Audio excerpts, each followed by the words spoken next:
Hello guys, welcome back to this channel. In today's tutorial, I'm going to show you how you can make Google Drive files available offline. So guys, first of all, let's just open our Google Drive application on our phone. Then we're going to select a file or several files that we want to make available offline. For example, I'm going to make this photo available offline.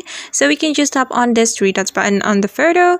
And then we can tap on make available offline. And if you want to make another file available offline, you just need to do the same step. For example, I'm going to make this Word file available offline. We can tap on the three dots button, then tap on make available offline. Okay, and now the file will be made available offline. Then after that, you will be able to open this file even when you have no internet connection on your phone. Alright guys, and that's how we can make Google Drive files available offline. I hope this tutorial will be useful for you. Thank you so much for watching. If you found this tutorial helpful, don't forget to hit the like button, leave your comments, and also subscribe to this channel. See you on the next video.